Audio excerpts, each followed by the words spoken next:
Humilié à Noël par ma mère qui me traitait de parasite, j'ai souri alors que tout riait. Il ignorait que je payais tout depuis 6 ans. J'ai tout annulé sur le champ. Le lendemain, j'ai appelé mon avocat. Je m'appelle Lucie, j'ai 28 ans, et le Noël dernier, ma propre mère m'a humilié devant toute la famille. Tout ce que tu fais, c'est prendre de l'argent sur nous, a-t-elle crié sous le regard de 20 proches. Tu n'es qu'un parasite qui n'apporte jamais rien à cette famille. Les rires qui ont suivi résonnent encore à mes oreilles. J'ai souri, me suis excusé poliment, et suis monté dans ma chambre. Ce soir de Noël avait commencé comme toutes les autres réunions de famille. La maison de mes parents débordait de tantes, d'oncles, de cousins, et du chaos habituel. La table de la salle à manger gémissait sous le fameux jambon glacé au miel de ma mère. La tentative de purée de pommes de terre de mon père qui tournait invariablement en grumeaux. Et assez de gratin pour nourrir une petite armée. Tout le monde riait, partageant des histoires, se montrant des photos sur leur téléphone. J'aidais ma cousine Sarah à installer la table des desserts quand la voix de maman a coupé le bavardage comme un couteau. Lucie, viens ici tout de suite. Son ton avait cette dureté que je reconnaissais depuis l'enfance. Celle qui signifiait que j'allais être mise en spectacle pour quelque chose. Qu'y a-t-il, maman, ai-je demandé, essuyant mes mains sur un torchon en allant vers elle près de la cheminée. La pièce s'est progressivement tue alors que d'autres proches se tournaient pour regarder. Raconte-leur cette faveur que tu as demandé tout à l'heure, dit-elle, les bras croisés fermement sur sa poitrine. Mon estomac s'est noué. Plus tôt, j'avais timidement mentionné que j'avais un mois difficile financièrement. Ma voiture était tombée en panne, et entre la facture de réparation et des frais médicaux imprévus, j'étais à sec. J'avais demandé si la famille pouvait prendre en charge les factures de services publics ce mois-ci pendant que je me remettais sur pied. C'était la première fois en 6 ans que je demandais de l'aide, mais apparemment, cela faisait de moi la méchante de la famille.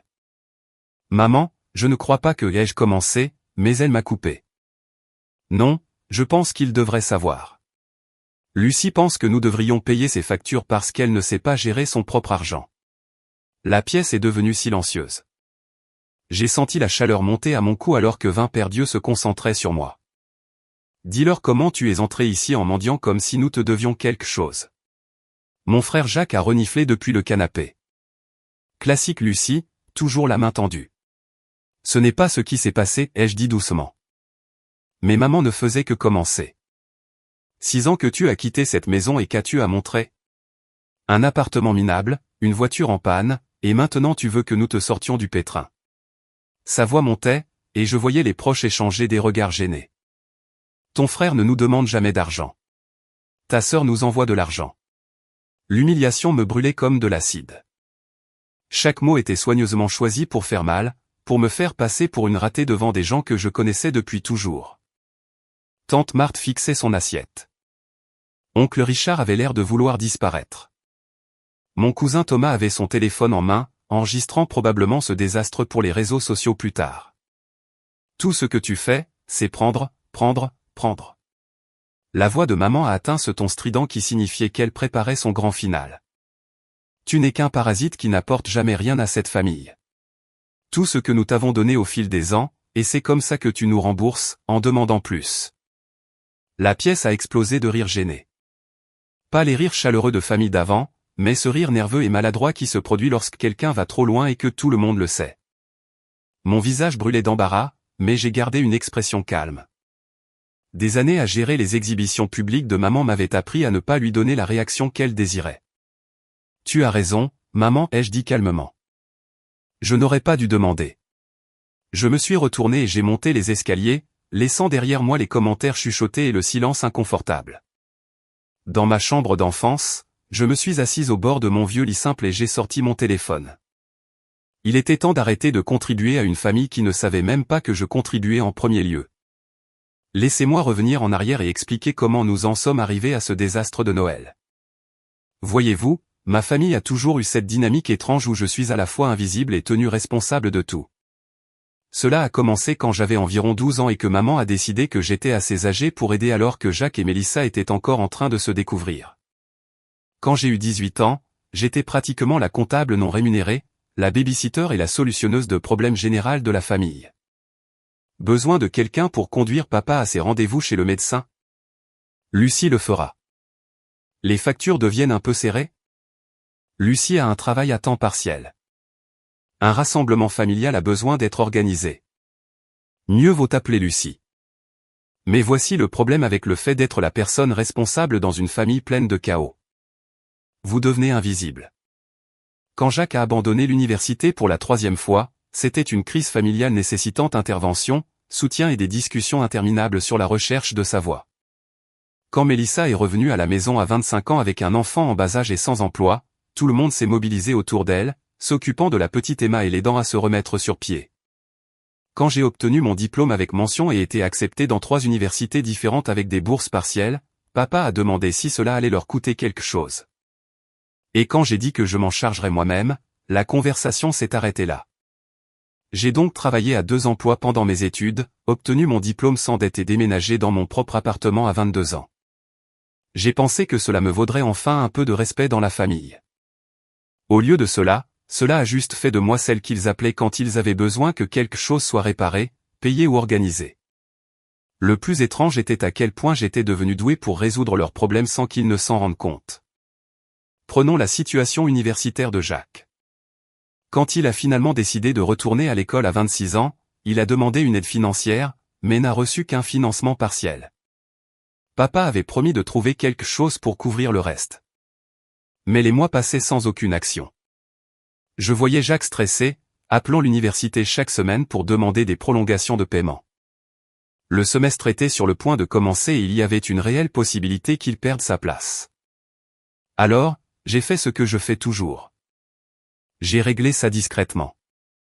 J'ai appelé le bureau de facturation de l'université, expliquant que j'étais la sœur de Jacques et que je voulais mettre en place un plan de paiement pour son solde restant. Ils étaient heureux de travailler avec moi, et en une semaine, j'avais mis son compte à jour.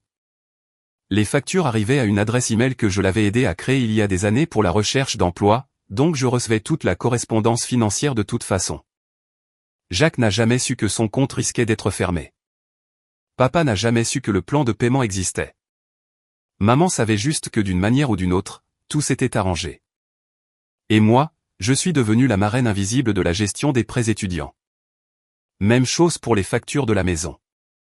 Il y a environ 3 ans, maman m'a appelé en pleurant parce qu'ils avaient pris du retard sur la facture d'électricité et que la compagnie menaçait de couper leur courant.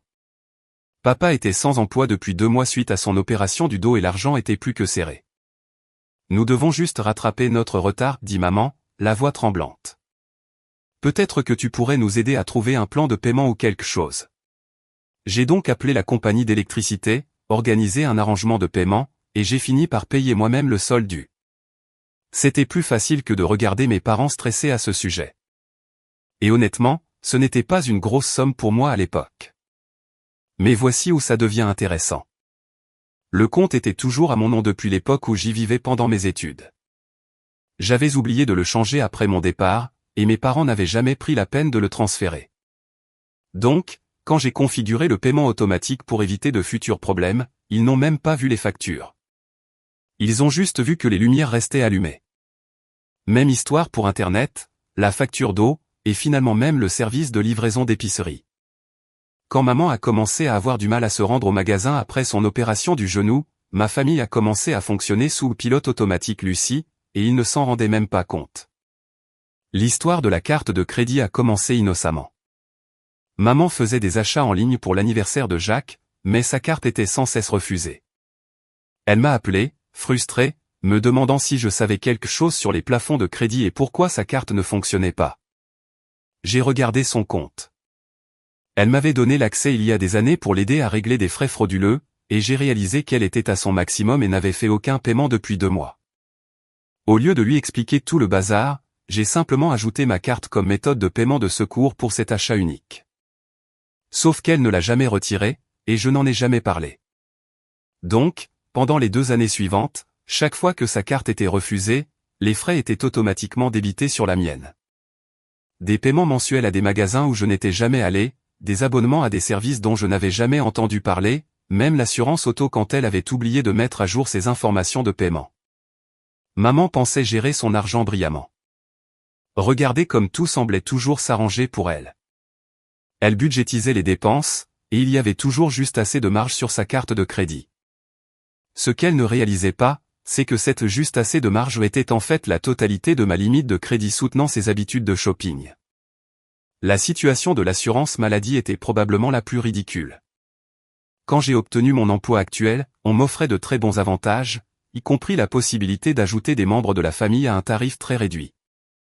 Maman avait eu des difficultés avec son assurance individuelle. Franchise élevée, couverture limitée, se battant constamment avec eux pour les réclamations. Ce n'est que temporaire, lui ai-je dit quand je l'ai ajouté à ma police. Jusqu'à ce que tu trouves quelque chose de mieux avec le travail de papa. C'était il y a 3 ans. Le travail de papa n'offre toujours pas de couverture pour le conjoint, et maman est toujours sur ma police, bénéficiant d'excellents soins de santé pour une fraction de ce qu'elle payait auparavant. Mais dans son esprit, ce n'est qu'un autre exemple de la façon dont les choses ont tendance à s'arranger pour elle. Chaque facture, chaque crise, chaque urgence financière qui aurait dû stresser ma famille jusqu'à la rupture, avait simplement disparu. Ils avaient commencé à considérer comme acquis que les problèmes se résolvaient d'eux-mêmes. C'est ça, le problème avec le fait d'être l'aide discrète. Quand vous le faites correctement, personne ne remarque que vous faites quoi que ce soit. Alors, quand j'ai finalement atteint mon propre creux financier et que j'ai demandé de l'aide pour la première fois dans ma vie d'adulte, je ne brisais pas seulement le schéma consistant à toujours être celle qui donnait. Je révélais exactement combien j'avais donné depuis le début. Ils ne le savaient tout simplement pas encore. Le lendemain matin de la performance de Noël de maman, je me suis réveillé avec un étrange sentiment de calme. Vous savez ce sentiment quand vous arrêtez enfin de vous battre contre quelque chose que vous ne pouvez pas contrôler?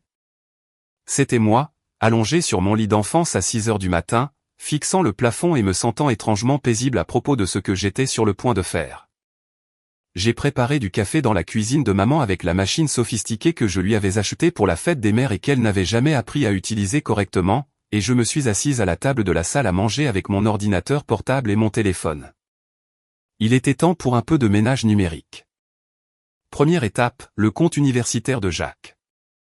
Je me suis connecté au portail de paiement et j'ai annulé les paiements automatiques que je faisais depuis 2 ans. Ensuite, j'ai envoyé un email poli au bureau de facturation demandant de me retirer complètement du compte et d'envoyer toute correspondance future directement à l'étudiant. Les circonstances familiales ont changé, ai-je écrit, ce qui était certainement vrai. Étape suivante, les factures de la maison. Électricité, eau, Internet, tout était toujours à mon nom, tout était configuré en paiement automatique depuis mon compte courant. J'ai méthodiquement annulé chaque paiement automatique et programmé les transferts de services au nom de mes parents. Les compagnies de services publics ont été efficaces. Apparemment, ce genre de choses arrive plus souvent qu'on ne le pense. La situation de la carte de crédit nécessitait un peu plus de créativité. Je ne pouvais pas simplement retirer ma carte du compte de maman sans qu'elle ne le remarque immédiatement. J'ai donc appelé la banque et j'ai baissé ma limite de crédit à exactement 1 euro au-dessus du solde actuel. Chaque nouvelle charge serait refusée, et elle devrait trouver sa propre méthode de paiement. L'assurance maladie a nécessité un seul appel téléphonique. Je dois retirer une personne à charge de ma police, ai-je dit au coordinateur des avantages sociaux. La situation familiale a changé. Aucun problème, a-t-elle dit joyeusement. Le changement prendra effet à la fin de ce mois. Devrions-nous envoyer la lettre de résiliation à son adresse ou à la vôtre? La sienne, s'il vous plaît. Je lui ai donné l'adresse de maman et j'ai raccroché, imaginant son visage quand cette lettre arriverait dans quelques semaines. À 9 heures, j'avais systématiquement démantelé 6 ans de travail de marraine financière. Chaque système de soutien invisible que j'avais construit avait disparu. Chaque filet de sécurité que j'avais discrètement maintenu avait été retiré. Chaque problème que j'avais résolu sans reconnaissance était sur le point de redevenir leur problème. Et vous savez quoi? C'était incroyable. J'ai passé le reste de la matinée chez mes parents comme si rien ne s'était passé. J'ai aidé maman à nettoyer après la fête, les écouter rejouer le drame de la nuit précédente à quiconque voulait bien l'entendre, Lucie fait toute une histoire pour tout et j'ai même aidé papa à réparer une poignée desserrée sur leur porte d'entrée. Mais chaque tâche banale semblait différente maintenant. Je n'étais plus l'aidante de la famille. J'étais juste une fille rendant visite à ses parents. Quand maman a mentionné que la livraison d'épicerie arrivait plus tard et qu'elle avait oublié d'ajouter du lait à la commande, je n'ai pas offert d'appeler pour la modifier. Quand papa s'est plaint de la complexité de la nouvelle télécommande du câble, je n'ai pas offert de la programmer pour lui.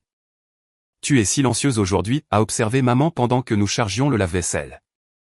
Tu boudes encore pour hier soir? Je lui ai tendu une assiette à rincer. Non, je réfléchis. Bien. Je suis contente que tu prennes mes paroles à cœur. Parfois, il faut entendre des vérités difficiles pour grandir en tant que personne. J'ai hoché la tête et j'ai continué à charger les verres dans le lave-vaisselle. Tu as probablement raison. Elle semblait satisfaite de cette réponse. Crise évitée. Leçon apprise.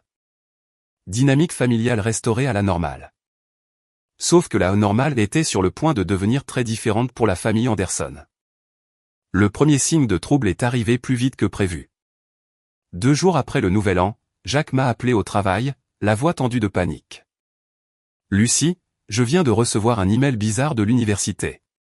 Ils disent que mon compte est en retard et que je dois payer d'ici vendredi ou ils vont annuler mes cours. C'est étrange, ai-je dit, gardant ma voix neutre avec soin. As-tu appelé le bureau de facturation? Oui, et ils ont dit que mon plan de paiement a été annulé et que je dois maintenant la totalité du solde pour ce semestre, mais papa a dit qu'il s'occupait de mes frais de scolarité. Je ne comprends pas ce qui s'est passé. J'ai ressenti une petite piqûre de culpabilité mais je l'ai écartée. Peut-être devrais-tu en parler à papa. J'ai essayé, mais il est bizarre à ce sujet. Il n'arrête pas de dire qu'il va regarder ça, mais Lucie, les cours commencent la semaine prochaine. S'il m'exclut, je perds ma place dans le programme. Le programme auquel Jacques faisait référence était un cours de certification informatique spécialisé qui n'avait lieu que 2 fois par an. Il en était enthousiaste depuis des mois, parlant de comment cela allait enfin lancer sa carrière. Perdre sa place signifierait attendre encore 6 mois. Et connaissant Jacques, il perdrait probablement toute motivation d'ici là. Pendant un instant, j'ai hésité. Il aurait été si facile d'appeler l'université et de rétablir le plan de paiement. Jacques n'aurait jamais eu à savoir à quel point il était proche du désastre, et je pourrais retourner à mon rôle de solutionneuse de problèmes invisibles. Mais ensuite, je me suis souvenu de la nuit de Noël. La voix de maman résonnant dans le salon. Tout ce que tu fais, c'est prendre, prendre, prendre. Les rires gênés de 20 proches qui m'ont vu me faire démolir et n'ont rien dit pour me défendre. Ça craint vraiment, Jacques, ai-je dit. J'espère que papa trouvera une solution. Attends, c'est tout? Tu ne vas pas m'aider? Sa voix est passée de la panique à l'indignation. Je veux dire, je sais que toi et maman avez eu votre truc à Noël, mais là, c'est mon éducation dont il s'agit. Ce truc? Comme si mon humiliation publique n'était qu'une petite querelle de famille qui ne devrait pas affecter son niveau de confort. Je suis sûr que ça va s'arranger, ai-je dit. Papa est plutôt débrouillard. Après avoir raccroché, je me suis assise sur ma chaise de bureau et j'ai attendu que la culpabilité m'envahisse. Jacques était mon petit frère, même s'il avait 28 ans et était parfaitement capable de gérer sa propre aide financière. Nous avions été proches enfants, et une partie de moi détestait l'idée qu'il souffre, mais la culpabilité n'est jamais venue. Au lieu de cela, j'ai ressenti quelque chose que je n'avais pas éprouvé depuis des années en ce qui concerne mes limites familiales. Avez-vous déjà regardé quelqu'un que vous aimez faire les mêmes erreurs encore et encore, en les laissant faire parce que c'était plus facile que de les regarder échouer? Partagez vos réflexions dans les commentaires ci-dessous. Je suis curieuse de savoir si je suis la seule à avoir été le filet de sécurité familiale pendant beaucoup trop longtemps. La beauté d'être l'aide invisible, c'est que lorsque vous arrêtez d'aider, il faut un certain temps pour que les gens le remarquent. C'est comme quand une machine tombe progressivement en panne, on ne réalise pas à quel point on en dépend jusqu'à ce que tout s'arrête en même temps. Janvier a été le mois où la vie de ma famille a commencé à s'effondrer au ralenti, et j'avais une place au premier rang pour le chaos. Cela a commencé par de petites choses. Maman m'a appelé le 3 janvier, confuse de savoir pourquoi sa boutique en ligne préférée refusait sa carte de crédit. C'est si bizarre, Lucie. Je sais qu'il y a de la marge sur cette carte, mais il continue de dire qu'il y a un problème. C'est bizarre, ai-je convenu. As-tu essayé d'appeler la compagnie de carte de crédit? Eh bien, non. Je pensais que tu saurais peut-être quoi faire. Tu es si doué avec ces trucs d'ordinateur. Je pense que les appeler directement est probablement ta meilleure option. Ils pourront te dire exactement ce qui ne va pas. Il y eut une pause. Dans l'ancien temps, c'était le moment où j'aurais proposé d'appeler pour elle ou de l'aider à trouver des méthodes de paiement alternatives ou simplement de gérer discrètement ce qu'elle essayait d'acheter. Au lieu de cela, j'ai attendu. Oh, d'accord. Je suppose que je vais faire ça alors. Elle semblait sincèrement surprise que je ne saute pas pour résoudre son problème. Comme si l'idée ne lui était jamais venue qu'elle devrait gérer ses propres problèmes financiers. Le prochain appel est venu de papa le 8 janvier. Lucie, nous avons reçu cet avis de la compagnie d'électricité concernant le transfert du compte à nos noms. Sais-tu quelque chose à ce sujet? Oui, je les ai appelés après Noël. Tous les services publics étaient toujours à mon nom depuis l'université, et j'ai pensé qu'il était temps de régler ça. Mais tout fonctionnait bien comme avant. Eh bien, maintenant ce sera à vos noms, comme il se doit. Vous devrez simplement configurer votre propre méthode de paiement avec eux. Encore une pause. Je pouvais presque l'entendre essayer de comprendre pourquoi c'était soudainement ma responsabilité. Sais-tu comment faire, a-t-il finalement demandé. Je suis sûr qu'ils vous guideront lorsque vous les appellerez. Ils sont assez serviables. Ce que je ne lui ai pas dit, c'est que la facture d'électricité était due dans 5 jours. Et s'ils ne mettaient pas en place de paiement d'ici là, leur courant serait coupé. L'ancienne Lucie leur aurait donné un calendrier détaillé et des instructions étape par étape. La nouvelle Lucie pensait qu'ils étaient des adultes qui pouvaient lire leur propre courrier. La crise de scolarité de Jacques a atteint son paroxysme le 12 janvier lorsqu'il m'a appelé en pleurant. En larmes, parce que l'université l'avait retiré de ses cours. Papa ne cesse de dire qu'il va s'en occuper, mais il n'a rien fait. Lucie, j'ai 28 ans et je pleure pour l'inscription à l'université comme si j'avais 18 ans. C'est humiliant. Cela semble vraiment frustrant, ai-je dit. Frustrant? Lucie, tout mon plan de carrière vient de s'effondrer parce que papa a menti sur la prise en charge de mes frais de scolarité. A-t-il menti ou n'a-t-il simplement pas donné suite? Quelle est la différence? Je suis foutu dans les deux cas. La voix de Jacques s'est brisée. Écoute, je sais que toi et maman ne vous parlez pas ou quoi que ce soit, mais ne peux-tu pas juste m'aider cette fois-ci? Je te jure que je te rembourserai dès que j'aurai un travail. L'ancienne moi aurait pu céder à ce stade. Jacques semblait sincèrement désespéré et il faisait des promesses de me rembourser, même s'il ne m'avait jamais remboursé quoi que ce soit de sa vie. Mais j'ai repensé à Noël. Pas seulement à l'humiliation publique de maman, mais à Jacques assis sur le canapé, ricanant quand elle m'a traité de parasite. Il avait ri de mes dépens, et maintenant il voulait que je le sauve de la même irresponsabilité financière qui m'avait valu d'être étiquetée comme une profiteuse en premier lieu. Jacques, je ne peux vraiment pas pour l'instant. Mes finances sont assez serrées après les fêtes. Ce qui était vrai. J'avais juste arrêté de payer pour la moitié de leurs dépenses domestiques. Mais c'est différent. C'est mon avenir. Je comprends que ça te semble urgent, mais je ne peux vraiment pas aider pour l'instant. Peut-être y a-t-il d'autres options que tu pourrais explorer. Prêt étudiant ou plan de paiement ou même un travail à temps partiel pour couvrir les frais. Le silence à l'autre bout du fil a duré si longtemps que j'ai cru qu'il avait raccroché. Je n'arrive pas à croire que tu me fasses ça, a-t-il dit finalement. Après tout ce que cette famille a fait pour toi. Tout ce que cette famille a fait pour moi. Comme quoi? L'humiliation publique? S'attribuer le mérite de mes réussites? Ignorer mes problèmes tout en exigeant que je résolve les leurs. Je suis désolé que tu traverses ça, Jacques. J'espère vraiment que ça va s'arranger. Après avoir raccroché, j'ai ressenti cette même paix étrange que j'avais éprouvée le matin de Noël. Pas le bonheur exactement, mais un profond soulagement d'être enfin sorti de l'entreprise de gérer la vie des autres. La situation des courses a fourni un divertissement inattendu. Maman s'était habituée à se faire livrer des courses 2 fois par semaine, un service qui coûtait environ 60 € de plus par mois, mais qui lui évitait d'avoir à gérer la foule et les sacs lourds. Ce qu'elle ne réalisait pas, c'est que je payais le service de livraison depuis plus d'1 an. Quand sa première commande a été annulée pour des problèmes de paiement, elle a appelé l'épicerie pour se plaindre.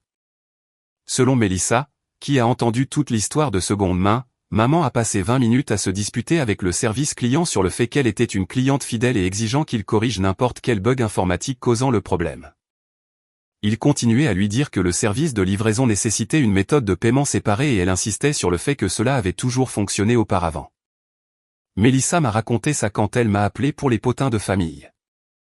Elle était si confuse de savoir pourquoi on lui demandait soudainement de payer un supplément pour quelque chose qui était auparavant inclus.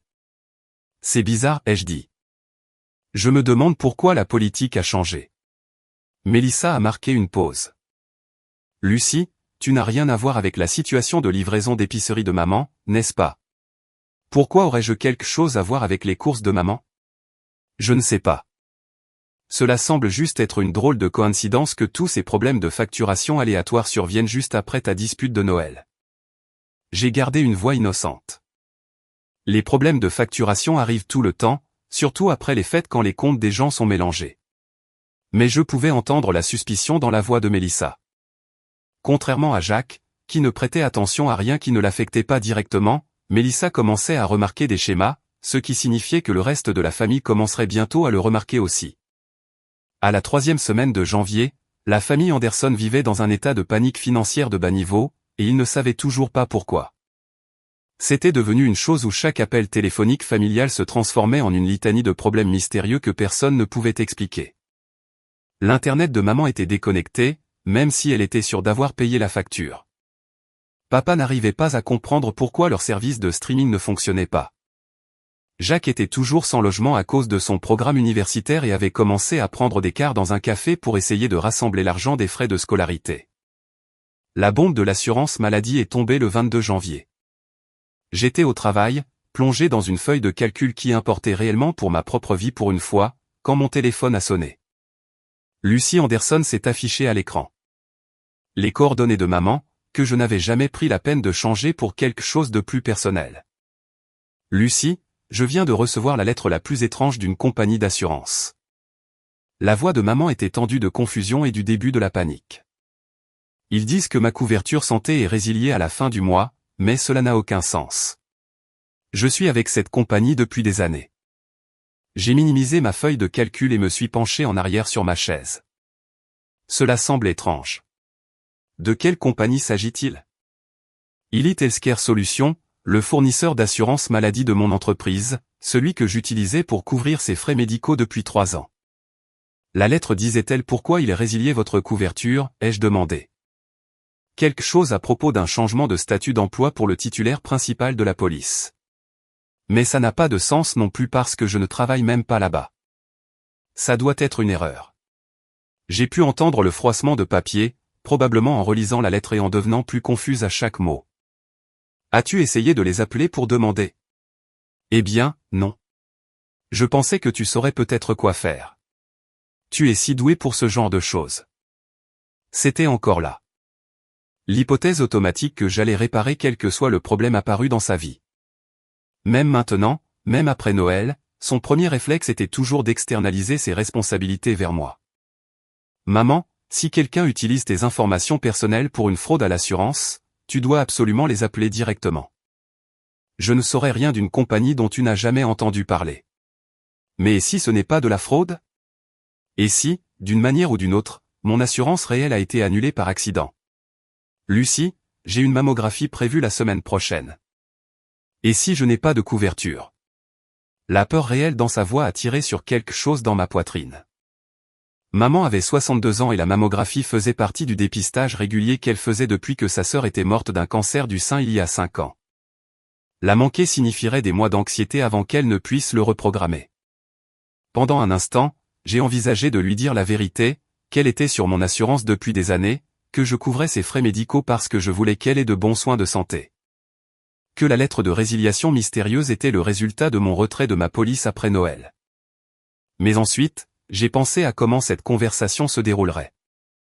Maman serait reconnaissante pendant environ 30 secondes avant de passer à l'indignation sur les raisons pour lesquelles je ne lui ai pas dit plus tôt. Puis elle serait en colère que je l'ai mise dans cette situation en retirant la couverture. Finalement, elle trouverait un moyen de faire en sorte que ce soit ma faute qu'elle doive maintenant trouver sa propre assurance. J'avais vu ce schéma trop de fois auparavant. Tout tel que je fournissais devenait rétroactivement quelque chose que je lui devais. Tout problème résultant de mon manque d'aide devenait ma responsabilité de résoudre. Maman, je suis sûr que ce n'est qu'un problème de paperasse, ai-je dit. Ces compagnies d'assurance font des erreurs tout le temps. Appelez-les demain et faites clarifier les choses. Si c'est vraiment une fraude, ils vous aideront à comprendre quoi faire. Mais qu'en est-il de mon rendez-vous la semaine prochaine? Tu pourrais appeler le cabinet de ton médecin et expliquer la situation. Il pourrait peut-être travailler avec toi sur le paiement ou t'aider à reprogrammer si nécessaire. Encore une longue pause. Je pouvais pratiquement entendre son cerveau lutter pour accepter l'idée qu'elle devrait gérer cela elle-même. Lucie, je ne comprends pas ce qui se passe. D'abord les problèmes de carte de crédit, puis la livraison d'épicerie, maintenant cette histoire d'assurance. C'est comme si tout s'effondrait en même temps. Cela semble stressant, ai-je convenu. Peut-être que papa pourrait t'aider à passer certains de ces appels? Ton père? La voix de maman a monté d'une octave. Lucie, ton père sait à peine utiliser le micro-ondes. Tu penses qu'il va comprendre l'assurance maladie? Il a réussi à comprendre les avantages sociaux de son propre travail, ai-je fait remarquer.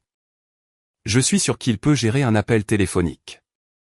Ce qui a suivi, ce furent 10 minutes où maman expliquait pourquoi papa était inutile avec les papiers, pourquoi elle ne pouvait absolument pas naviguer seule dans la bureaucratie de l'assurance, et pourquoi tout cela était si accablant pour quelqu'un de son âge. C'était un cours de maître en impuissance apprise. Je ne sais vraiment pas quoi faire, a-t-elle conclu avec un soupir dramatique. Je suis sûr que tu trouveras une solution, ai-je dit. Tu es plus capable que tu ne le penses. Après avoir raccroché, je me suis assise sur ma chaise de bureau et j'ai fixé le plafond. La culpabilité était là cette fois, vive et insistante. La mammographie de maman était importante.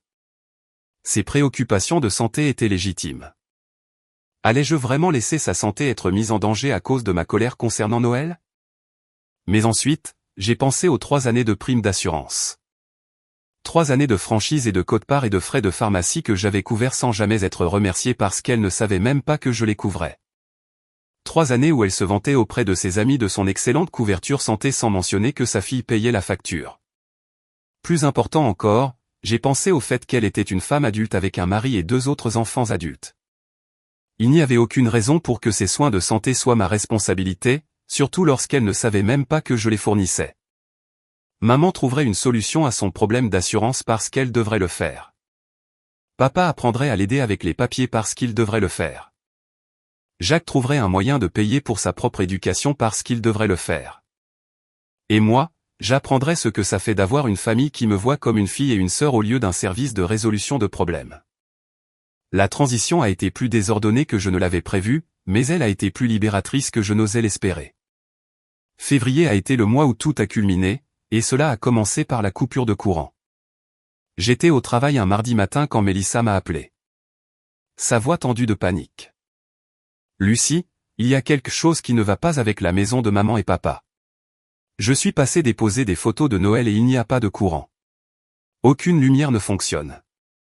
La porte de garage ne s'ouvre pas. Rien. As-tu vérifié s'il y avait une panne de courant dans le quartier, ai-je demandé, bien que je sache exactement ce qui s'était passé. Je savais comment papa était avec les appels téléphoniques. Il préférait nettoyer les gouttières sous un orage plutôt que de passer 10 minutes en attente avec le service client, ce qui expliquait pourquoi la facture d'électricité était restée sur leur comptoir de cuisine pendant 3 semaines alors qu'ils supposaient que quelqu'un d'autre s'en occuperait. As-tu appelé, ai-je demandé. Qui appelait? Maman et papa. Ils sont tous les deux au travail. Et papa ne répond pas à son téléphone pendant la journée de toute façon. Appelez la compagnie d'électricité. Il y eut une pause. Eh bien, non. Je pensais que tu saurais peut-être quoi faire en premier. Tu es doué pour ces choses. Même Mélissa, qui était généralement la plus autonome de mes frères et sœurs, avait par défaut fait de moi le point de contact pour la crise de nos parents. C'était comme regarder une famille d'adultes régresser à l'enfance dès qu'un problème exigeait un réel effort pour être résolu. Mais, si leur courant a été coupé, c'est probablement à cause d'un paiement manqué. Papa devrait les appeler directement pour comprendre ce qui s'est passé. Mais si c'était quelque chose de plus grave? Et s'il y avait un problème avec leur système électrique ou si quelqu'un avait oublié de transférer le compte comme il se doit? Elle fouillait, essayant de savoir si j'en savais plus que ce que je laissais entendre. Mélissa avait toujours été la plus intelligente des 3 enfants, et elle commençait certainement à relier les points. Je suppose que papa le saura quand il les appellera, ai-je dit. Y a-t-il autre chose pour laquelle je peux t'aider? Encore une pause. Plus longue cette fois. Lucie, ça va? Tu agis de façon vraiment bizarre depuis Noël. Distante. Distante. C'était une façon de le dire. Une autre façon serait de ne plus permettre à une famille d'adultes d'éviter leurs propres responsabilités. Je vais bien, Mel. Juste occupé par le travail et essayant de régler mes propres finances. Tu sais comment c'est. En fait, je ne sais pas comment c'est parce que tu ne parles jamais de tes finances ou de ton travail ou de ce qui t'arrive vraiment. Sa voix s'adoucit. Écoute, je sais que maman a été dure avec toi à Noël, mais ça ne veut pas dire que tu dois nous couper la parole à tous. Le truc avec Mélissa, c'est qu'elle avait toujours été la plus raisonnable. Elle était allée à l'université, avait trouvé un bon travail, avait épousé un homme correct et gérait sa vie comme une adulte fonctionnelle. Elle n'avait jamais eu besoin du même niveau d'aide que Jacques et mes parents exigeaient, ce qui signifiait qu'elle n'avait jamais vraiment compris à quel point j'aidais tout le monde. Je ne coupe pas le dialogue avec qui que ce soit, ai-je dit. J'arrête juste d'intervenir pour résoudre des problèmes qui ne sont pas les miens. C'est de ça qu'il s'agit? Parce que je ne t'ai jamais demandé de résoudre mes problèmes. Tu as raison. Tu ne l'as pas fait, mais Jacques l'a fait. Et maman et papa aussi. Et d'une manière ou d'une autre, je suis devenu la personne de référence pour chaque crise, chaque facture, chaque appel téléphonique gênant qui devait être passé. Les mots sont sortis plus brusques que je ne l'avais prévu. Lucie.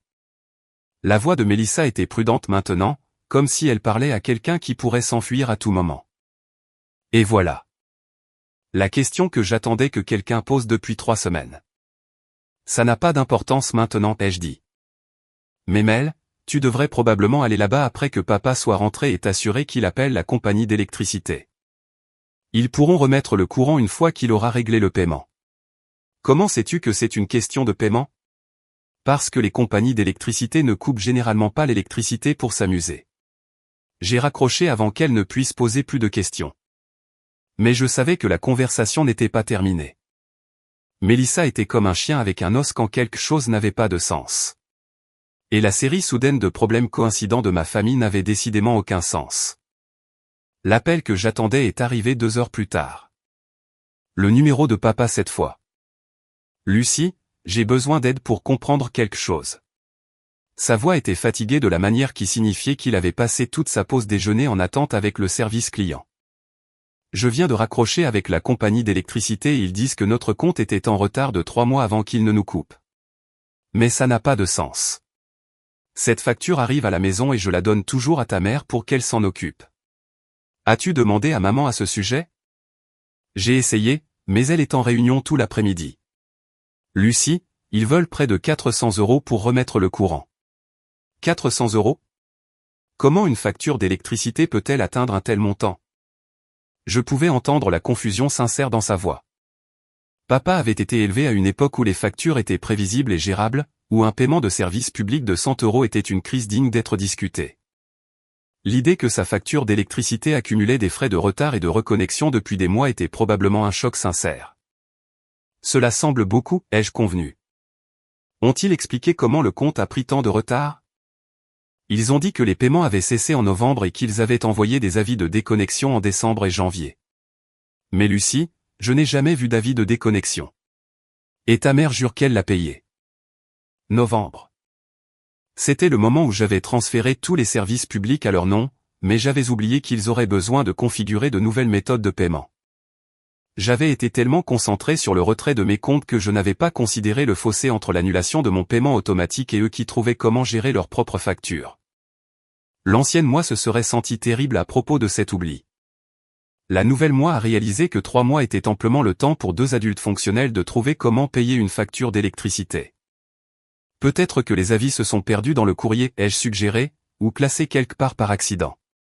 Peut-être. Papa semblait sceptique. Lucie, je déteste demander ça, mais y a-t-il un moyen pour que tu nous aides avec ce paiement? Juste jusqu'à ce que je puisse comprendre ce qui n'a pas fonctionné avec notre système.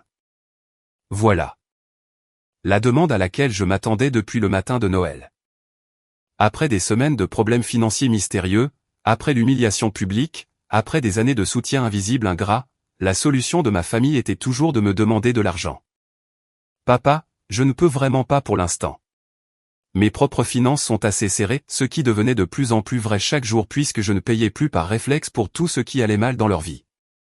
Mais Lucie, nous sommes assis dans une maison sombre. La nourriture dans le réfrigérateur va se gâter. L'oxygénateur de ta mère a besoin d'électricité pour fonctionner.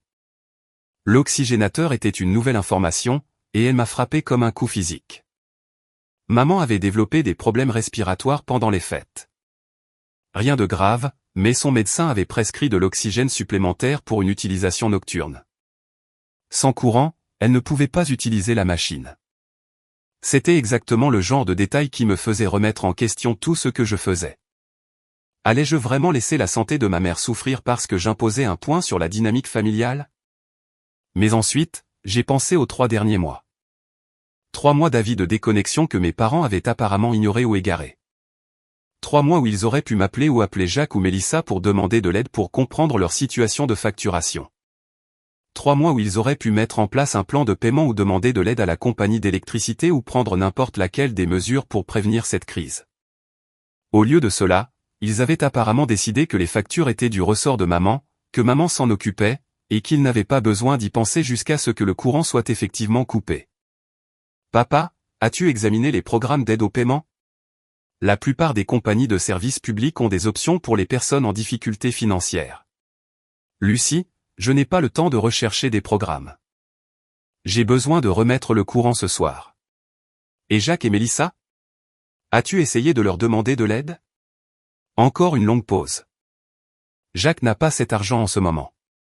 Et Mélissa vient d'acheter une maison. Nous ne pouvons pas lui demander de vider ses économies pour notre erreur.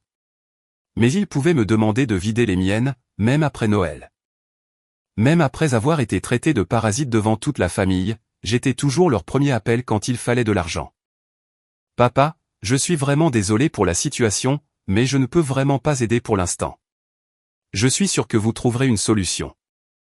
Le silence qui a suivi a été le plus long que nous ayons jamais partagé. Je pouvais entendre sa respiration, probablement en train d'essayer de trouver quoi dire à une fille qui refusait de sauver la famille d'une crise. Lucie, a-t-il dit finalement, je ne sais pas ce qui s'est passé entre toi et ta mère à Noël, mais ce n'est pas toi.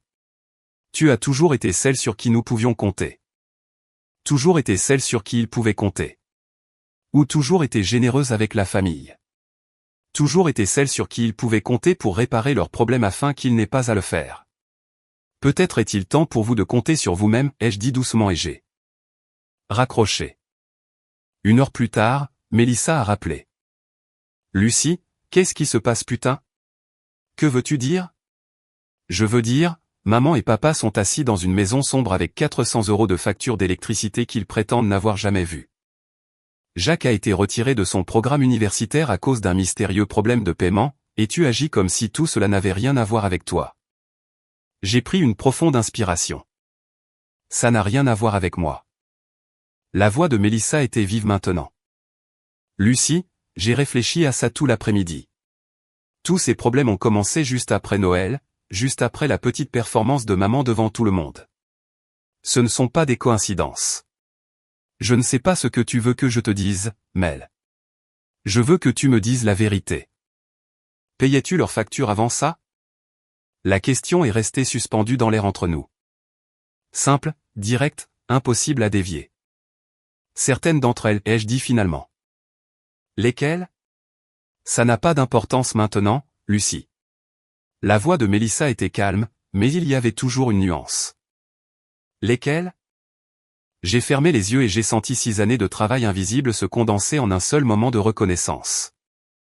La plupart d'entre elles. La plupart d'entre elles, ai-je répété, et j'ai entendu le halètement de Mélissa. Lucie. Sa voix était calme maintenant, comme si elle parlait à quelqu'un qui avait soutenu le monde sans que personne ne le remarque. Combien de temps? Environ 6 ans. 6 ans? Lucie, qu'est-ce que? Pourquoi n'as-tu jamais rien dit? J'ai ri, mais il n'y avait pas beaucoup d'humour là-dedans. Quand exactement étais-je censé en parler? Au dîner de famille où tout le monde parlait de la façon dont Jacques était irresponsable, ou de la difficulté des choses pour maman et papa. Et, au fait, c'est moi qui fais que vos lumières restent allumées. Mais 6 ans de facture, Lucie, c'est des milliers d'euros. Essayez des dizaines de milliers. Le chiffre semblait étrange, dit à voix haute. Je n'avais jamais calculé le total, probablement parce que je savais que cela me mettrait en colère. Électricité, eau, Internet, les frais de scolarité de Jacques, l'assurance maladie de maman, ses paiements par carte de crédit, même le service de livraison d'épicerie. Mélissa est restée silencieuse si longtemps que j'ai cru que l'appel était tombé. Mel, tu es là. Oui. Je suis là. Je suis juste en train de digérer. Encore une pause. Lucie, pourquoi? Pourquoi aurais-tu fait tout ça sans rien dire à personne? C'était une question juste et une que je me posais depuis des semaines. Pourquoi avais-je assumé tranquillement le rôle de marraine financière de la famille? Quand le fait d'aider de temps en temps s'était-il transformé en subventionnement de tout leur style de vie? Ça a commencé petit, ai-je dit. Les frais de scolarité de Jacques étaient censés être temporaires. La facture d'électricité était juste pour un mois quand papa était sans travail. La carte de crédit de maman était censée être unique quand la sienne était refusée, mais ça n'est pas resté petit. Non, ça ne l'est pas. Et au moment où j'ai réalisé combien je faisais, il semblait trop tard pour arrêter. Il comptait sur de l'argent qu'il ne savait pas recevoir. Si je m'étais retiré soudainement, tout se serait effondré. Comme ça s'effondre maintenant. Oui, comme ça s'effondre maintenant. Mélissa a soupiré. Lucie, je n'en savais rien. Aucun de nous n'en savait rien. Quand maman t'a traité de parasite à Noël. Elle s'est interrompue. Quand maman m'a traité de parasite, je payais littéralement l'éducation de Jacques, son assurance maladie, et la moitié de leur facture domestique. L'ironie ne m'avait pas échappé. Mon Dieu, ça a dû être horrible d'être assise là à l'écouter dire ces choses alors que tu faisais tant pour tout le monde. C'était horrible. Et pas seulement à cause de l'injustice. C'était horrible parce que cela m'a montré exactement comment ma famille me voyait, comme quelqu'un qui leur prenait, et non comme quelqu'un qui donnait. Mon aide avait été si invisible que ma propre mère croyait sincèrement que je ne contribuais en rien à la famille. Alors, que se passe-t-il maintenant, demandait Mélissa. Vont-ils perdre la maison? Je ne sais pas. Ce sont des adultes, Mel. Ils trouveront une solution. Vont-ils, vraiment? Lucie, papa a passé 2 heures à essayer de comprendre sa facture d'électricité aujourd'hui. Il n'arrivait pas à comprendre pourquoi il y avait des frais de retard. Maman m'a appelé en pleurant parce qu'elle est convaincue que l'histoire de l'assurance est un vol d'identité. Ils ne sont pas équipés pour gérer ces choses. Alors peut-être apprendront-ils à l'être. Ou peut-être s'attendront-ils simplement à ce que tu règles tout à nouveau quand les choses deviendront assez graves. Et il y avait cette peur réelle que mes parents attendent que la situation devienne vraiment désespérée, courant coupé. Assurance annulée, Jacques retiré de l'école, puis qu'il m'appelle en sanglotant, me demandant comment j'avais pu laisser cela arriver à la famille. Qu'ils trouveraient un moyen de transformer leur crise en ma responsabilité. Je ne peux pas revenir en arrière, à ce qui se passait avant, ai-je dit. Même si je le voulais, je ne vais pas recommencer à payer pour la vie des autres. Mais Lucie, y a-t-il un terrain d'entente ici? Un moyen de les aider à faire la transition sans que tout s'effondre? Qu'est-ce que tu penses qu'il va se passer ensuite? Laissez vos prédictions dans les commentaires. Lucie va-t-elle céder et aider sa famille? Ou va-t-elle maintenir ses limites quoi qu'il arrive? La question est restée suspendue entre nous. Une partie de moi voulait croire qu'il y avait un terrain d'entente, un moyen d'aider ma famille à apprendre à être indépendante sans les regarder s'écraser. Mais la plus grande partie de moi savait que tout aide que j'offrirais deviendrait immédiatement la nouvelle norme. Ma famille ne faisait pas de transition graduelle. Elle faisait de la dépendance. Mel, laisse-moi te demander quelque chose. Pendant toutes les années où tu m'as connu, as-tu déjà vu maman ou papa ou Jacques prendre la responsabilité d'une erreur sans essayer d'en faire le problème de quelqu'un d'autre? Elle est restée silencieuse un instant. Ce n'est pas juste, n'est-ce pas? Quand Jacques a abandonné l'université la première fois, qui était le fautif? Ses professeurs étaient trop durs avec lui. La deuxième fois, le service d'aide financière a gâché ses papiers. La troisième fois, il traversait beaucoup d'émotions après sa rupture. Et quand la voiture de maman a été saisie il y a 2 ans. Mélissa a soupiré. Elle. La banque a fait une erreur dans son calendrier de paiement même si elle avait manqué 4 mois de paiement. Lucie. Et quand papa a été renvoyé de son travail dans la construction, son superviseur lui en voulait même s'il arrivait en retard et s'excusait d'être malade 2 fois par semaine. D'accord, je vois ton point. Mais ça ne veut pas dire qu'on devrait simplement les abandonner. Je ne les abandonne pas. Je leur permets d'être responsables de leur propre vie pour la première fois depuis des années. Après avoir raccroché avec Mélissa, je me suis assise dans mon appartement et j'ai essayé d'imaginer ce que ma famille traversait. Papa probablement en train de faire les 100 pas dans la maison essayant de comprendre comment payer une facture d'électricité qu'il ne comprenait pas. Maman appelant tout ce qu'elle connaissait pour se plaindre de problèmes d'assurance mystérieux. Jacques travaillant dans des cafés et blâmant tout le monde sauf lui-même pour sa crise éducative. Pendant 6 ans, j'avais été le filet de sécurité invisible qui les empêchait d'avoir à faire face aux conséquences de leurs propres choix. J'avais été si doué pour résoudre leurs problèmes discrètement qu'ils avaient oublié que les problèmes étaient les leurs à résoudre. Maintenant, ils allaient recevoir un cours intensif sur la responsabilité adulte, qu'ils le veuillent ou non. Les semaines suivantes ont été comme regarder un accident de train au ralenti. Si les accidents de train vous faisaient vous sentir à la fois coupable et justifié, Jacques a été le premier à craquer. Il s'est présenté à mon appartement un vendredi soir, l'air de n'avoir pas dormi depuis des jours. J'ai ouvert la porte pour trouver mon petit frère, bien qu'à 28 ans, l'appeler le petit soit plus une habitude qu'une précision, debout dans mon couloir avec des sacs d'épicerie à ses pieds. J'ai apporté du chinois, a-t-il dit, comme si cela expliquait tout. Puis-je entrer ? Je me suis écarté et je l'ai regardé transporter sac après sac de plats à emporter dans ma cuisine. Porc aigre doux, bœuf au brocoli, riz frit, rouleau de printemps. Assez de nourriture pour une réunion de famille.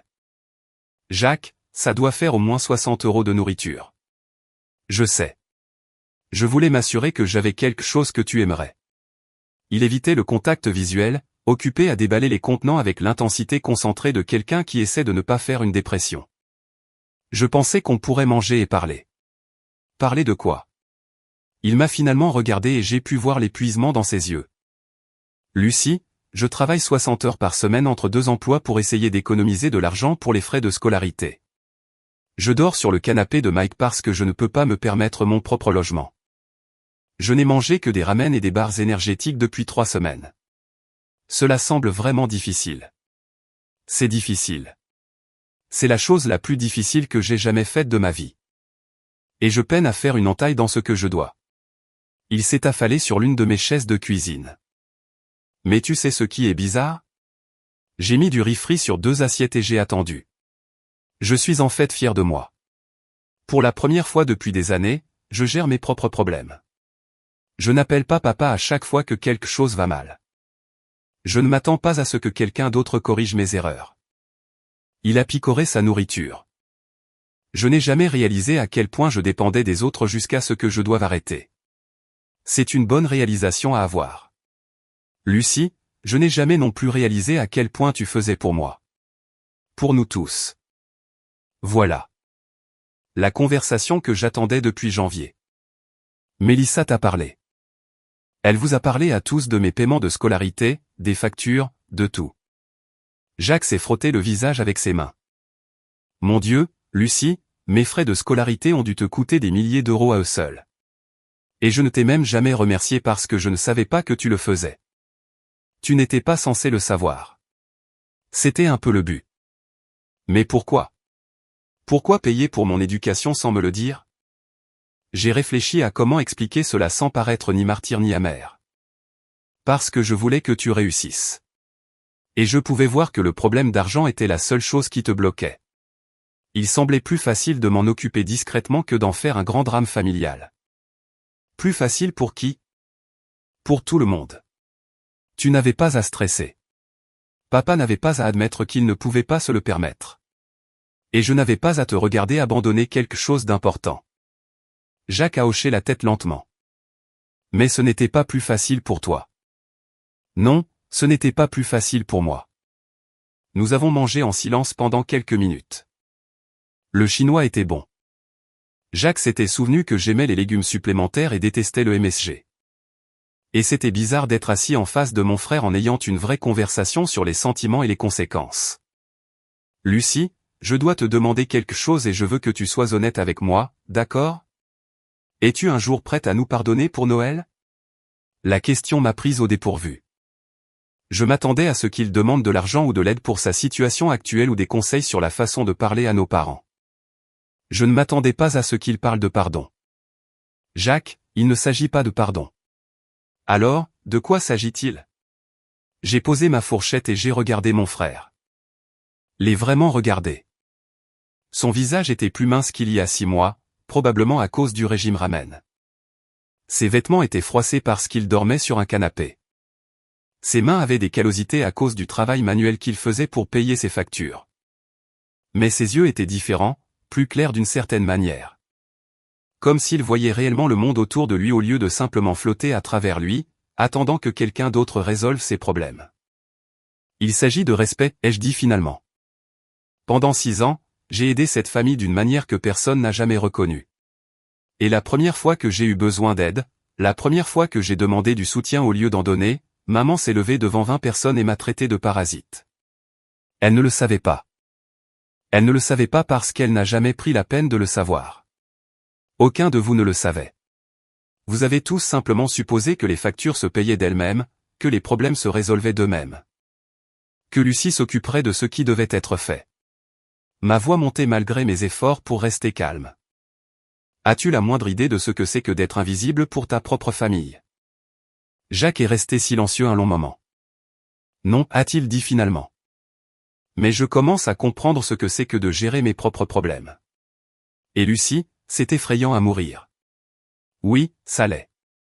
C'est comme ça que tu t'es senti tout ce temps? Effrayé et seul et responsable de tout? J'y ai réfléchi. Pas effrayé exactement, mais définitivement seul et définitivement responsable de tout. Ce n'est pas juste. Non, ce n'est pas juste. Mais c'est comme ça que les choses étaient. Jacques a poussé sa nourriture dans son assiette. Alors, que se passe-t-il maintenant? Est-ce que nous n'avons juste plus de famille? Jacques, nous dînons ensemble. Nous parlons de vraies choses au lieu de seulement des choses superficielles. Nous nous traitons comme des adultes capables de gérer des conversations difficiles. Cela ressemble plus à de la famille que tout ce que nous avons fait depuis des années. Mais qu'en est-il de maman et papa? Qu'en est-il d'eux? Ils ont des difficultés, Lucie. De vraies difficultés. Papa a travaillé des heures supplémentaires pour essayer de rattraper les factures. Et maman nettoie des maisons d'autres personnes pour gagner de l'argent supplémentaire. Elle a 62 ans et elle frotte des toilettes parce qu'ils n'ont pas les moyens de payer leurs factures d'électricité. La culpabilité m'a frappé comme un coup physique. Maman nettoyant des maisons, papa travaillant des heures supplémentaires avec un mauvais dos. Mes parents, qui avaient élevé 3 enfants et travaillé dur toute leur vie, réduits soudainement à se débattre pour l'argent afin de garder les lumières allumées. C'est terrible, ai-je dit. Je suis désolé qu'ils traversent cela, mais tu ne vas pas les aider, Jacques. J'ai aidé les autres pendant 6 ans. Ils ne le savaient juste pas. Alors aide-les maintenant qu'ils savent qu'ils en ont besoin. J'ai regardé mon frère assis dans ma cuisine. Entouré de plats à emporter qu'il ne pouvait probablement pas se payer, me demandant de sauver les mêmes parents qui m'avaient humilié il y a 3 mois. Et j'ai réalisé que rien n'avait vraiment changé. Jacques avait appris à gérer ses propres problèmes. Mais sa solution aux problèmes de nos parents était toujours de demander à Lucie de les résoudre. Non, ai-je dit doucement. Je ne vais pas les aider. Lucie, Jacques, tu viens de me dire que gérer tes propres problèmes a été la chose la plus difficile et la plus dont tu aies jamais été fier. Pourquoi voudrais-tu enlever cette expérience à maman et papa? Il m'a regardé comme si j'avais suggéré que nos parents fassent du parachutisme. Parce que ce sont nos parents. Parce qu'ils ont des difficultés. Parce que nous sommes censés aider la famille. Tu aides la famille. Tu m'as apporté le dîner et tu m'as dit que tu comprenais ce que je traversais. Ça, c'est de l'aide. Je me suis levé et j'ai commencé à mettre les restes dans des contenants. Mais me demander de redevenir la solution financière de la famille, ce n'est pas de l'aide, Jacques. C'est juste remettre tout en place comme avant. Et s'ils n'y arrivent pas? Et s'ils perdent la maison? Alors ils trouveront ce qu'ils feront ensuite, tout comme toi quand tu as dû trouver un nouveau logement. Jacques est parti cette nuit-là avec des sacs de restes et une expression frustrée qui me disait qu'il me trouvait déraisonnablement têtu. Mais il m'a aussi fait un câlin en partant pour la première fois depuis des années et a dit « Je suis fier de ce que tu fais, même si je ne le comprends pas. » C'était la chose la plus honnête que n'importe quel membre de ma famille m'ait dite depuis très longtemps. L'intervention a eu lieu un dimanche de mars, et j'aurais dû m'y attendre. Mélissa m'a appelé ce matin-là avec une invitation à un brunch familial chez elle. Rien de formel, a-t-elle dit. Juste des crêpes et du café et une chance de rattraper le temps perdu avec tout le monde. Cela faisait des mois que nous n'étions pas tous dans la même pièce.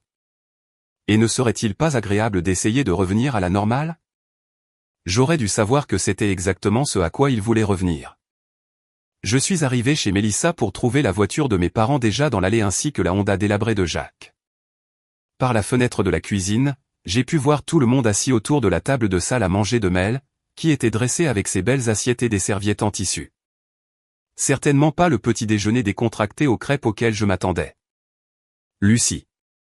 Mélissa a ouvert la porte avec un sourire qui n'atteignait pas tout à fait ses yeux. Je suis si contente que tu sois venue. La salle à manger est devenue silencieuse quand je suis entré. Maman et papa étaient assis l'un en face de l'autre à table, tous deux habillés comme s'ils allaient à l'église. Jacques portait une chemise boutonnée que je n'avais jamais vue auparavant. Même Mélissa avait échangé son habituel survêtement de week-end contre un pantalon et un chemisier. Ceci semble très formel pour un brunch familial, ai-je dit, prenant la chaise vide qu'ils avaient manifestement gardée pour moi. Nous voulions te parler de quelque chose d'important, a dit papa, allant droit au but d'une manière totalement inhabituelle pour lui. À propos de la situation familiale. Quelle situation familiale? Maman s'est penchée en avant, les mains jointes devant elle comme si elle priait. Lucie, nous savons que tu es en colère contre nous à cause de Noël. Tu as toutes les raisons d'être en colère. J'ai dit des choses que je n'aurais pas dû dire, et je suis sincèrement désolé de t'avoir blessé. C'étaient de belles excuses, et cela semblait presque sincère. Mais il y avait quelque chose de répété dans la façon dont elle les avait prononcées, comme si elle s'était entraînée devant le miroir. Merci pour tes excuses, ai-je dit prudemment. Le fait est, a continué papa, nous espérons pouvoir mettre tout cela derrière nous et travailler ensemble en famille pour résoudre certains des problèmes auxquels nous sommes confrontés. Quel genre de problèmes? Des problèmes financiers, a dit Mélissa, et j'ai remarqué qu'elle évitait mon regard. Maman et papa ont des difficultés à rattraper les factures après tout ce qui s'est passé en janvier, et Jacques essaie toujours de retourner à l'école. Maman a ajouté, il travaille si dur, mais les frais de scolarité sont juste écrasantes pour quelqu'un de son âge. J'ai regardé autour de la table ma famille, tous bien habillés et assis à leurs places assignées, délivrant leurs discours soigneusement préparés sur les problèmes familiaux qui devaient être résolus. C'était comme regarder une réunion de conseil d'administration où j'étais la PDG à qui on demandait d'approuver un budget. D'accord, ai-je dit. La question semblait les prendre au dépourvu. Papa a jeté un coup d'œil à maman. Maman a regardé Mélissa. Jacques fixait sa tasse de café. Eh bien, a dit Mélissa finalement. Nous pensions que tu pourrais peut-être les aider à se remettre sur la bonne voie. Juste temporairement jusqu'à ce qu'ils soient à jour. Les aider comment? Financièrement, a dit Jacques doucement. Comme tu le faisais avant. Et voilà.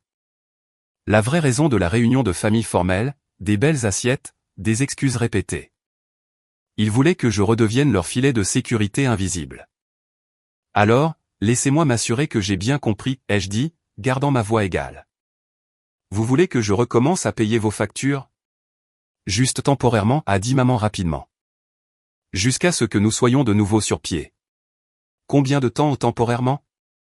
Encore une série de regards. Personne n'avait pensé aussi loin. Peut-être 6 mois, a suggéré papa. 1 an au maximum. Et que se passe-t-il après cette année? Eh bien, d'ici là, nous aurons trouvé un meilleur système pour tout gérer, a dit Mélissa. Quel genre de système? Je ne sais pas, Lucie. Un budget ou un plan de paiement ou quelque chose. Le point, c'est qu'ils ont besoin d'aide maintenant et que tu es en position de la fournir. Je me suis assise sur ma chaise et je les ai regardés chacun à son tour. Mes parents, qui vivaient au-dessus de leurs moyens depuis si longtemps qu'ils avaient oublié quels étaient leurs moyens réels. Jacques, qui apprenait enfin à subvenir à ses propres besoins, mais voulait prendre un raccourci vers la dépendance. Mélissa, qui n'avait jamais eu besoin de mon aide, mais était parfaitement à l'aise de me demander de la fournir pour tout le monde. Non, ai-je dit. Lucie, s'il te plaît. La voix de maman s'est brisée. J'ai 62 ans. Je ne peux pas continuer à travailler 2 emplois et à nettoyer des maisons juste pour garder les lumières allumées. Alors ne le faites pas.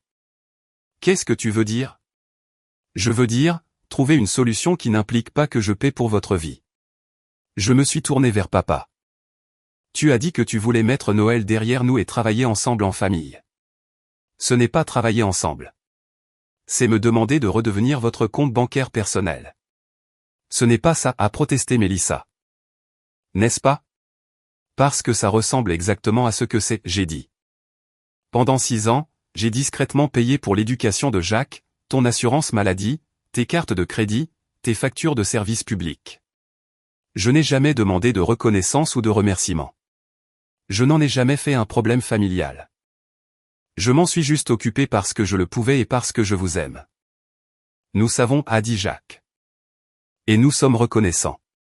Vous êtes reconnaissants maintenant. Mais où était la gratitude quand maman m'a traité de parasite devant 20 personnes? Où était la gratitude quand tu as ri quand elle m'a traité de parasite? Lucie, nous ne savions pas, a dit papa. Vous ne saviez pas parce que vous ne vouliez pas savoir. Vous vouliez croire que vos problèmes financiers se résolvaient par magie. Vous vouliez croire que l'éducation de Jacques était couverte par une bourse mystérieuse.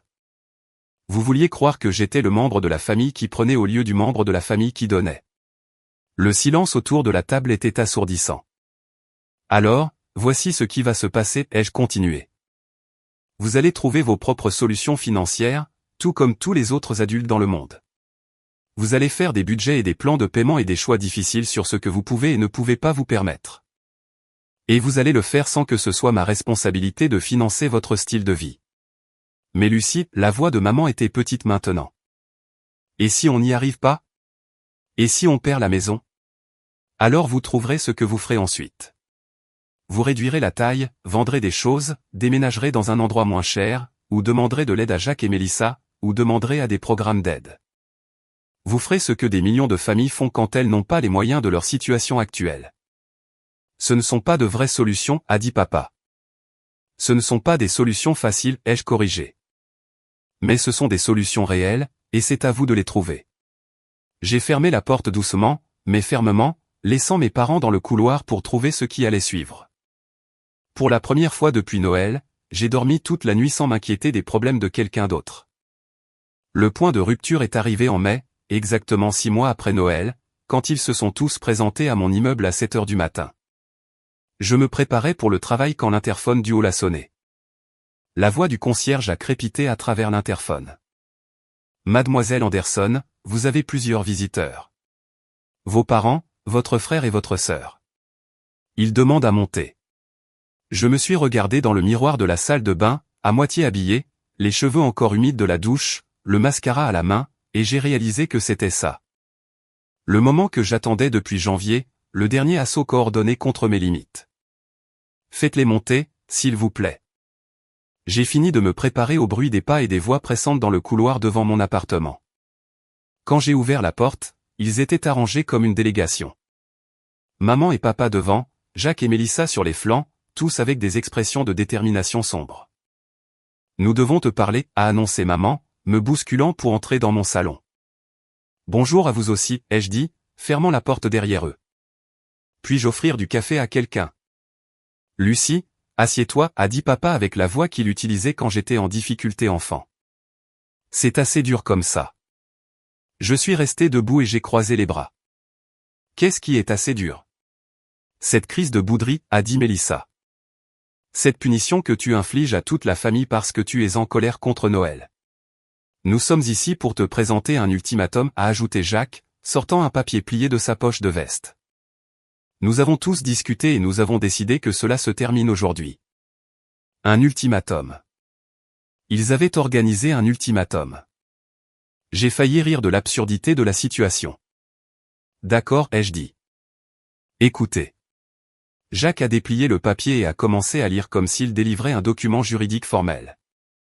Lucie Anderson, nous, ta famille, te donnons une dernière occasion de reprendre ton soutien financier à ce ménage. Si tu acceptes d'aider avec les factures mensuelles et les dépenses courantes. Nous sommes prêts à oublier les 6 derniers mois et à revenir à la façon dont les choses étaient avant. Et si je n'accepte pas, alors tu n'es plus la bienvenue aux réunions de famille, a dit maman, la voix tremblante de colère ou de nervosité. Plus de dîners de fête, plus de fêtes d'anniversaire, plus d'événements familiaux. Tu choisiras de t'exclure de cette famille.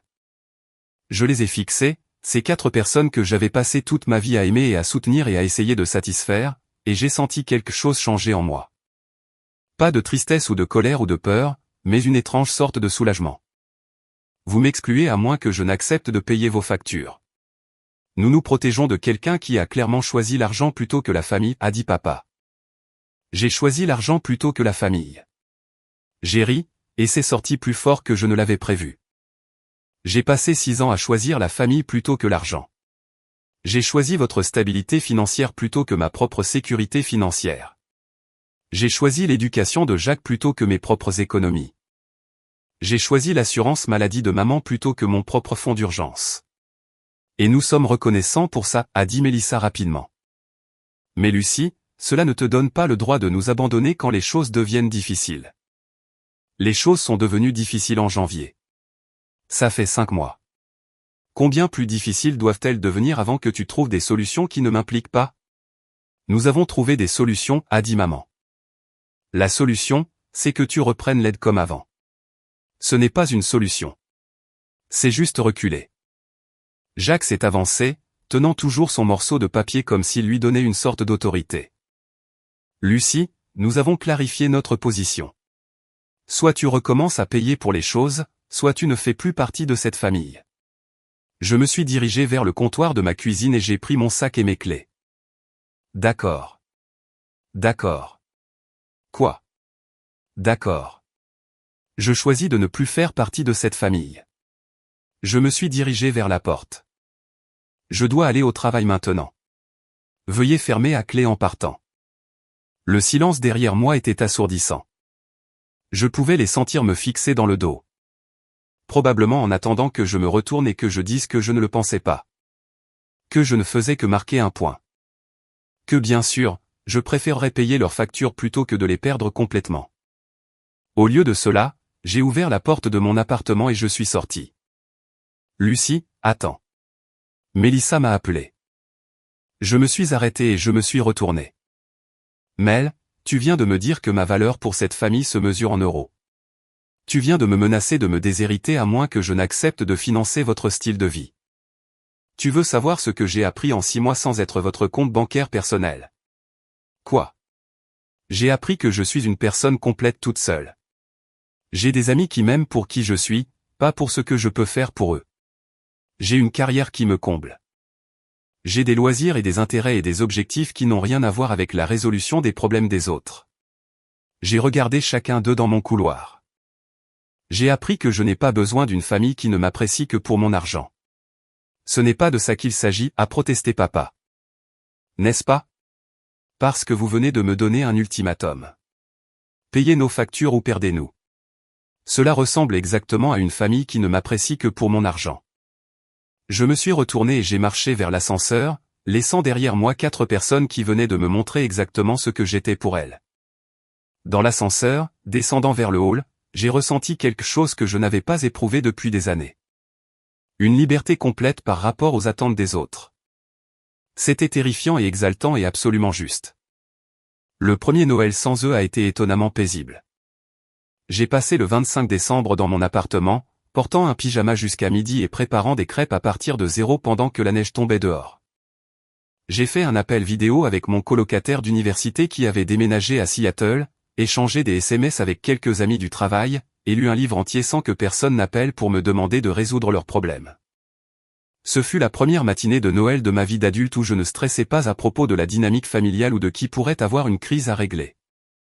Juste moi, mon café, et le genre de calme qui vient du fait de ne pas être responsable du bonheur des autres. Vers 15 heures, mon téléphone a sonné. Le nom de Mélissa à l'écran. Joyeux Noël, Lucie. Joyeux Noël, Mel. Comment passes-tu ta journée? Paisiblement. Et toi? Comment se passe le rassemblement familial? Une pause. Petit. Juste moi et Jacques et maman et papa. C'est différent sans toi. J'ai attendu qu'elle arrive au but. Mélissa n'appelait pas juste pour échanger des politesses. Lucie, je voulais te dire quelque chose à propos de l'année écoulée. D'accord, j'étais fausse à propos de l'ultimatum, à propos de l'appeler une crise de bouderie, à propos de tout ça. J'ai passé les 6 derniers mois à regarder maman et papa régler leurs finances et à regarder Jacques apprendre à budgétiser et à économiser de l'argent. Et j'avais tort. Comment ça? Ils sont tous plus capables que je ne leur donnais crédit. Papa a appris à utiliser les services bancaires en ligne et à configurer des paiements automatiques. Maman a trouvé un travail à temps partiel qu'elle aime vraiment et a commencé à utiliser des coupons comme si c'était un hobby. Jacques a économisé assez d'argent pour s'inscrire à un programme de collège communautaire. Et il est tellement fier de lui de l'avoir gagné. J'ai souri malgré moi. Tout ça semble vraiment bien. C'est bien. Mais Lucie, ce que j'ai réalisé, c'est que rien de tout cela ne se serait produit si tu avais continué à tout payer. Il serait simplement resté à l'aise et dépendant, et Jacques serait resté irresponsable, et rien n'aurait changé. Probablement pas. Certainement pas. Et j'ai aussi réalisé autre chose. Sa voix est devenue plus calme. J'ai réalisé que j'ai passé 6 ans à te regarder prendre soin de tout le monde et que je ne t'ai jamais demandé si tu avais besoin de quelque chose. Je n'ai jamais demandé comment tu allais ou si tu étais stressé à propos de l'argent ou si tu avais besoin d'aide pour quoi que ce soit. Mel, j'ai été une sœur terrible, Lucie. Pas parce que je n'ai pas contribué en argent aux factures de la famille. Je n'aurais pas dû, mais parce que je n'ai pas contribué en attention à ton bien-être. Je t'ai traité comme une ressource au lieu d'une personne. Les mots m'ont frappé plus fort que je ne l'avais anticipé. De toutes les choses que ma famille avait faites au fil des ans, l'invisibilité avait été la plus difficile. La façon dont ils avaient tous simplement supposé que j'allais bien. Que je m'occupais de tout. Que je n'avais besoin de rien d'eux. Merci de le dire. Je le dis parce que c'est vrai. Et parce que tu me manques. Tu me manques aussi, Lucie. Je sais que tu ne veux probablement pas entendre ça, mais aimerais-tu envisager de prendre un café avec moi un de ces jours? Juste vous deux. Pas d'ordre du jour. Pas de drame familial. J'aimerais bien, ai-je dit. Après avoir raccroché, je me suis blotti sur mon canapé avec mon livre et j'ai réfléchi à l'année écoulée. L'humiliation du matin de Noël semblait remonter à une éternité. Les appels téléphoniques désespérés et les tentatives de manipulation avaient cessé il y a des mois. L'ultimatum dans mon couloir semblait être quelque chose qui était arrivé à quelqu'un d'autre. Dans l'espace où la gestion des crises familiales avait l'habitude de se situer, j'avais construit une vie qui était entièrement mienne. J'avais commencé des cours de poterie et rejoint un groupe de randonnée. J'avais commencé à fréquenter quelqu'un qui ne connaissait rien à la dynamique de ma famille et qui m'aimait très bien tel que j'étais. J'avais obtenu une promotion au travail parce que j'avais enfin l'énergie mentale pour me concentrer sur ma propre carrière au lieu des problèmes de tout le monde. Mon compte d'épargne, n'étant plus drainé par les urgences des autres, avait suffisamment augmenté pour que je commence à regarder des maisons, pas des appartements, des maisons avec des jardins et des chambres d'amis et de l'espace pour la vie que j'étais en train de construire. La culpabilité qui m'avait suivi en janvier et février avait été progressivement remplacée par quelque chose que je n'avais jamais éprouvé auparavant. La certitude d'être exactement là où je devais être. Mon téléphone a vibré avec un message texte. Le numéro de Jacques. Joyeux Noël, ma sœur. Je sais que nous ne nous parlons pas en famille, mais je voulais que tu saches que j'ai obtenu mon diplôme de mon programme la semaine dernière avec une moyenne de 3,8. J'ai payé chaque crédit moi-même, et je n'ai jamais été aussi fier de quelque chose de ma vie. Merci de m'avoir forcé à grandir. Je t'aime. J'ai souri et j'ai tapé en retour. Je suis si fier de toi. Je t'aime aussi. Alors que l'après-midi tirait vers le soir, je me suis préparé un dîner simple et j'ai réfléchi au Noël qui avait tout commencé. La voix de maman résonnant dans le salon. Tout ce que tu fais, c'est prendre, prendre, prendre. Les rires des proches qui m'avaient regardé me faire humilier et n'avaient rien dit. Si je pouvais revenir à ce moment, je me suis demandé, ferais-je quelque chose de différent? Me défendrais-je au lieu de partir tranquillement? Expliquerais-je exactement ce que j'avais apporté avant tous les paiements? Probablement pas, parce que la sortie tranquille, le retrait systématique du soutien, les mois où je les ai laissés se débrouiller par eux-mêmes, tout cela avait mené à ceci. Jacques apprenant à être responsable de sa propre éducation. Mes parents découvrant qu'ils étaient plus capables qu'ils ne le pensaient. Mélissa reconnaissant que la famille signifiait plus qu'une obligation financière. Et moi apprenant que j'avais plus de valeur que ce que je pouvais fournir aux autres. La neige continuait de tomber dehors alors que je m'installais pour une soirée paisible seule. Quelque part en ville, ma famille était probablement en train de finir son dîner de Noël. Peut-être parlant de savoir s'ils allaient m'appeler, peut-être regrettant la façon dont j'organisais tout et m'assurais que rien n'allait mal. Mais cette Lucie, celle qui résolvait les problèmes de tout le monde et absorbait la crise de tout le monde, était partie. À sa place, quelqu'un qui avait appris que l'amour sans limite n'est pas de l'amour du tout. C'était le plus beau cadeau de Noël que je me sois jamais fait. Le Noël suivant, il y avait une invitation manuscrite de Mélissa me demandant si je voulais me joindre à eux pour un petit dîner de fête discret. Aucune attente, aucun drame, juste la famille essayant de comprendre comment être une famille à nouveau. J'y ai réfléchi pendant une semaine avant de répondre. Pas parce que j'étais en colère maintenant, mais parce que je voulais être sûr d'y aller pour les bonnes raisons. Pas par obligation ou culpabilité ou l'ancien besoin de garder tout le monde heureux, mais parce que je voulais vraiment voir les personnes que ma famille était devenue au cours de l'année suivant l'ultimatum. Quand je suis arrivé à la maison de mes parents la veille de Noël, les décorations étaient plus simples qu'elles ne l'avaient été depuis des années. Pas d'expositions élaborées ou de couronnes coûteuses, juste des lumières sur l'arbre et quelques bougies sur la cheminée. C'était plus chaleureux d'une certaine manière, plus authentique. Maman m'a serré dans ses bras à la porte comme si elle n'était pas sûre que je la laisserais faire, puis elle s'est reculée pour me regarder. « Tu as l'air bien, ma chérie. Vraiment bien. Merci. Alors, toi et... » Et elle l'a fait. Maman avait l'air en meilleure santé que je ne l'avais vue depuis des années. Comme si elle avait cessé de porter le poids de problèmes qu'elle ne pouvait pas résoudre. Son nouveau travail à temps partiel dans une librairie locale lui avait donné quelque chose d'excitant, et cela se voyait.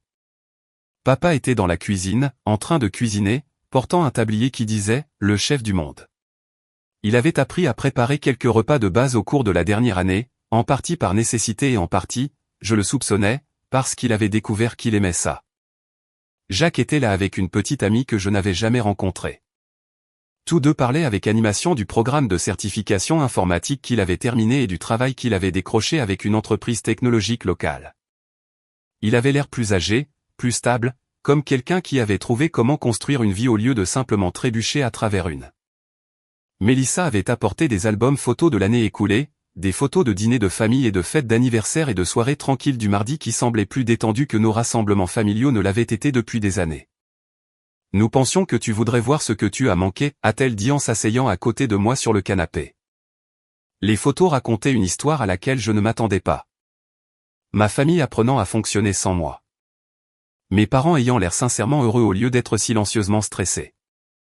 Jacques et Mélissa aidant avec les repas et le nettoyage au lieu de supposer que quelqu'un d'autre s'en occuperait. Tout le monde semblait moins agité, plus présent, plus comme s'ils appréciaient la compagnie de l'autre au lieu de simplement s'en sortir. Vous avez tous l'air vraiment bien, ai-je dit et je le pensais. Nous avons appris certaines choses, a dit papa depuis sa place près de l'arbre.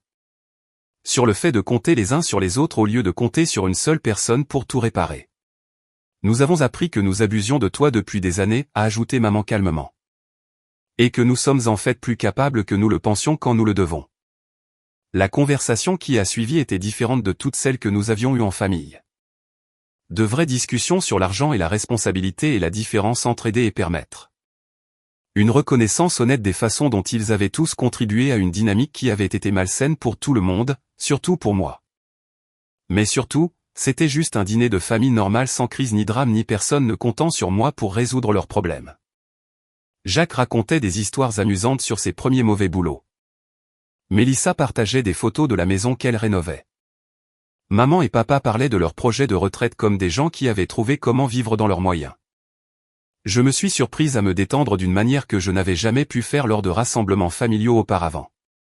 Pas parce que j'étais responsable de m'assurer que tout se déroulait sans heurts, mais parce que j'étais juste Lucie, là pour profiter du dîner et de la conversation avec des gens que j'aimais. Quand il fut temps de partir, maman m'a accompagné jusqu'à ma voiture. « Maman, Lucie, je dois te dire quelque chose. J'ai attendu. J'avais tort de t'appeler parasite, d'être ingrate pour tout ce que tu faisais pour nous, pour tout ça. Mais surtout, j'avais tort de penser que c'était ça, la famille. Ton fait de nous apprendre que nous pouvions prendre soin de nous était le plus beau cadeau que tu nous aies jamais fait, même si c'était difficile. Surtout parce que c'était difficile. Les choses difficiles sont généralement celles qui valent la peine d'être faites. J'ai fait un câlin à ma mère en guise d'adieu et j'ai conduit chez moi à travers les rues calmes. Pensant aux choses difficiles et à la valeur et au long chemin du ressentiment au pardon à quelque chose de mieux que les deux. Ce Noël-là, pour la première fois de ma vie d'adulte, j'ai eu l'impression d'avoir une famille au lieu d'un travail. En novembre suivant, j'ai finalisé l'achat de ma maison. 2 chambres, une petite cour, une cuisine avec assez d'espace pour une vraie table à manger. Jacques m'a aidé à déménager, et Mélissa a organisé une pendaison de crémaillère. Maman a apporté un gratin qu'elle avait fait elle-même, et papa a réparé la marche bancale de la porte d'entrée sans qu'on lui demande. Tout le monde a donné un coup de main parce que c'est ce que font les familles. Pas parce qu'une personne est responsable de tout, mais parce que tout le monde est responsable de quelque chose. Le matin de Noël, nous avons pris le petit déjeuner chez moi pour la première fois. Ma table, ma vaisselle, mon menu soigneusement planifié. Tout le monde a apporté quelque chose à partager. Tout le monde a aidé au nettoyage.